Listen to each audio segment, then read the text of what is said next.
Good evening, everyone. The world is currently holding its breath. Just over a week ago, on December 19th, the third confirmed interstellar object in history, designated 3I Atlas, passed at its closest approach to Earth, leaving the scientific community with more riddles than answers. While NASA continues to classify this visitor as a peculiar comet, emerging data suggests a narrative that is far more complex. Joining us tonight to dissect the latest breaking findings is the man who refuses to ignore the anomalies. Harvard professor and head of the Galileo Project, Dr. Avi Loeb. Please subscribe to the channel and share this video. Avi, it is good to have you back. Please let us know latest details of the current state of the comet. The object is currently executing a hyperbolic escape trajectory that will take IT back into interstellar space forever.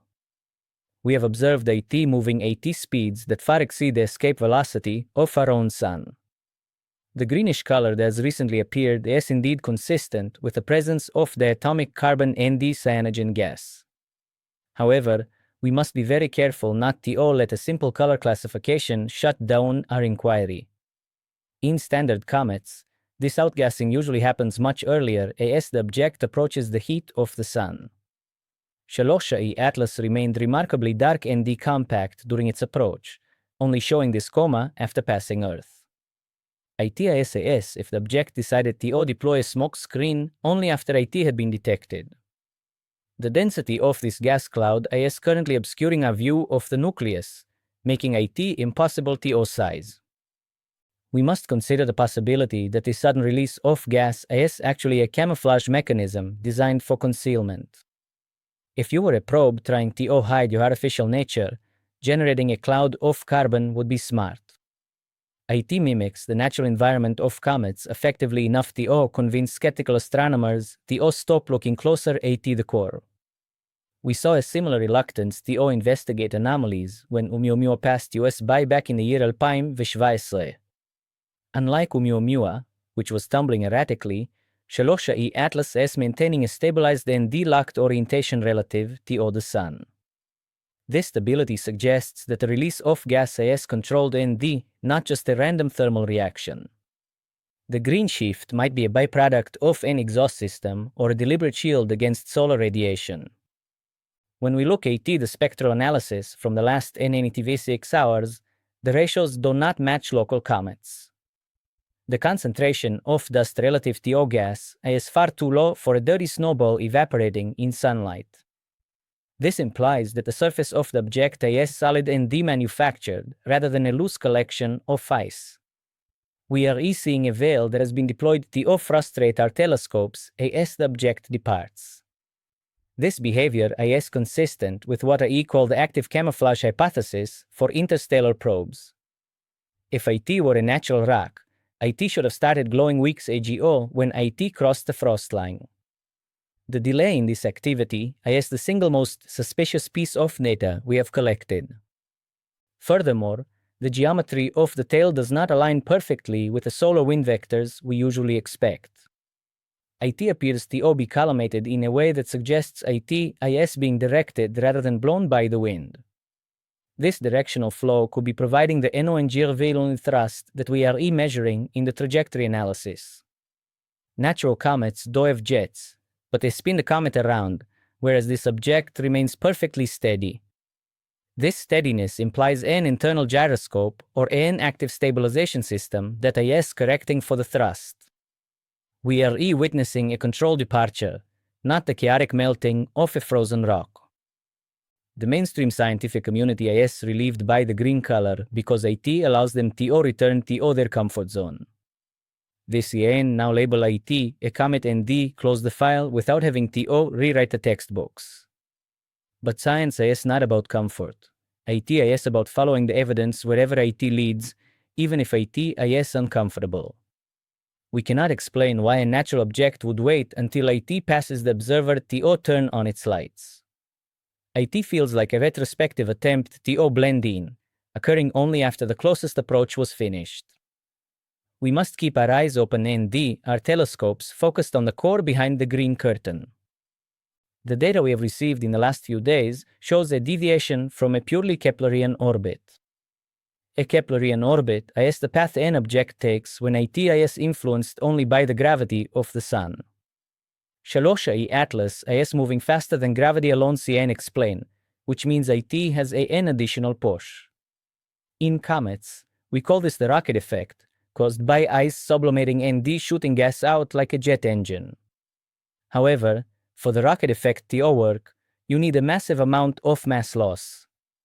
We are not seeing enough water vapor or dust to account for the massive acceleration we are measuring. The force vector pushing the object is aligned with the orbital plane of Jupiter in a very suspicious way. IT seems to be utilizing a gravity assist maneuver that is far too precise for a random rock. If you roll a stone down a hill, IT bounces randomly. IT does not steer itself to catch the wind. This object is steering itself to maximize its exit velocity from the solar system. The pulsing light curve you mentioned is another critical piece of this puzzle that was identified yesterday. We are seeing a rhythmic dimming and brightening that happens exactly every 8 hours and 4 minutes. This heartbeat is incredibly regular, more like a beacon or a mechanical cycle than a tumbling asteroid. IT could be the rotation of the object, reflecting sunlight off different sides of its surface. But if IT is rotating, that contradicts the stability required for the directed thrust we discussed earlier. A better explanation is that the pulsing is a result of a functional mechanism on the surface. IT could be a thermoregulation system venting heat in cycles to keep the internal electronics cool. Or perhaps IT is a data transmission cycle, beaming information back to a receiver network. We also analyzed the spectral lines for heavy metals and found an abundance of rare iron isotopes. The ratio of nickel to iron on the surface matches industrial steel alloys better than cosmic geology. In the early solar system, these metals are usually buried deep in the cores of planets, not floating on comets. Finding this composition on a small object suggests IT might be a fragment of a larger destroyed machine. Or IT is a purposely built craft made of durable alloys to survive the interstellar journey. The acceleration is constant, smooth, and does not fluctuate with the solar flare activity we saw this week. A natural comet tail will be buffeted by the solar wind, causing the acceleration to be jerky. 3 Atlas is accelerating as smoothly as a JWST vehicle on a freshly paved highway. This implies a propulsion system that is independent of the immediate space environment. The new anomaly is simply the realization that the math does not work for a natural object. We are forced to introduce a term in our equations that represents artificial thrust to make the model fit. This question assumes that we are the most interesting thing in the galaxy, which is a very arrogant human perspective. We must stop thinking of ourselves as the center of the universe or the main attraction of the cosmic zoo. If you are driving down a highway, you do not stop your car to examine every single NT on the side of the road. You have a destination, a schedule, and a mission that is far more important than the insects you pass. 3 Atlas is likely a severe probe or a package on a very long transit route. Stopping a spacecraft that is traveling 80 interstellar speeds requires a tremendous amount of energy. In physics, we call this DLTV, or the change in velocity needed to enter an orbit. To slow down from 100,000 miles per hour to 0 relative to Earth would require a massive engine. ITEA is far more efficient to do a flyby, snapping photos and collecting data as you pass. The probes can collect all the information IT needs about our biosphere without ever hitting the brakes. IT has likely scanned our radio waves, our atmosphere, and our city lights in high resolution. We also have to consider the gravity slingshot theory, which suggests the object used our sun to gain speed. IT dropped into the gravity well of the solar system to steal momentum for a trip to the Sagittarius Elm. In this scenario, Earth is just a piece of scenery in the background of a much larger gravitational maneuver. The probe might be autonomous, following a flight plan that was programmed millions of years ago. The civilization that sent IT might not even exist anymore, leaving the machine to carry out its orders alone. There is also the galactic internet theory, which posits that probes like this are the nodes of a communication network. IT might not be here TO visit US, but TO upload data TO a local receiver or update a map. IT passes through the inner system because that IS where the solar energy IS available TO recharge its batteries. Once IT IS fully charged ND, the data transfer IS complete. IT moves on TO the next star system. We are simply a gas station or a router on a cosmic FABL QTC cable. Furthermore, the timescales of the universe are vast compared to the lifespan of our human civilization. We have only been broadcasting radio waves for a little over 100 years. If this probe was launched 10,000 years ago, Earth would have looked like a quiet, primitive world. They would have in no reason TO programmed the device TO stop for a technological civilization that did not exist yet. IS ignoring US because its programming is outdated, based on data from before we built our cities. Finally, the fact that IT did not stop might be the most terrifying answer of all. IT suggests that habitable planets like Earth are so common that we are not worth a special detour. If life is everywhere, then we are just another generic garden variety planet in a galaxy full of them. We need to accept that we might be boring to a civilization that has mastered interstellar travel. Navigating this landscape is difficult because the public is hungry for answers that science is too slow to provide. There is a lot of noise on the internet, with people fabricating stories about radio messages or landings. I have to spend a significant amount of my time clarifying that the Galileo Project relies only on physical data. We do not deal in rumors, science fiction stories, or blurry videos from anonymous sources. However, the existence of fake news does not mean we should stop investigating the real anomalies. The scientific community often reacts to all this public excitement with what I call intellectual territorialism. They feel that if the public is excited about aliens, then serious scientists must take the opposite stance to appear rational. This creates a stigma where searching for technological signatures is seen as a danger risk for young astronomers. They are afraid of being ridiculed by their peers, so they ignore the data that doesn't fit the standard model. This is the ostrich effect, burying your head in the sand to avoid seeing something that challenges your worldview. Critics often quote the phrase extraordinary claims require extraordinary evidence to dismiss our work without looking at it.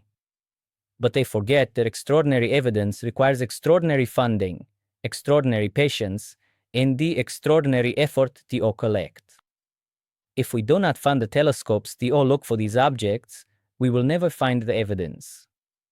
It is a circular argument used to block progress and maintain the status quo of traditional astronomy. We saw this with Galileo Galilei, who was persecuted for claiming the Earth moved around the sun. Today, the Church is the established scientific consensus that insists we are unique and special. They classify any deviation from the norm as a measurement error or a natural fluke. But nature does not care about our peer review process or our academic tenure committees. The universe is full of mysteries that do not fit into the neat boxes of TW physics. If we dismiss every anomaly as hype, we will miss the greatest discovery in human history. I deal with the label of hype man by focusing entirely on the mathematics and the physics of the object. MOI papers are published in prestigious journals and undergo the same peer review as anyone else's work. The difference is that I am willing to interpret the data in a way that allows for artificiality. We must be OQE because a closed mind is a dead end for scientific discovery. The public interest is actually a good thing. ASIT pressures the community to take these questions seriously. We are seeing a slow shift. However, as more data from Shalosha Atlas becomes undeniable. Even the most conservative skeptics are now admitting that the orbital parameters are unusual and require further study. They might not say aliens yet, but they are no longer saying impossible. That is progress, and DIT is the result of standing firm against the stigma. The departure of Shalosha Atlas is certainly not the end of the story, IT is the beginning of a new scientific frontier.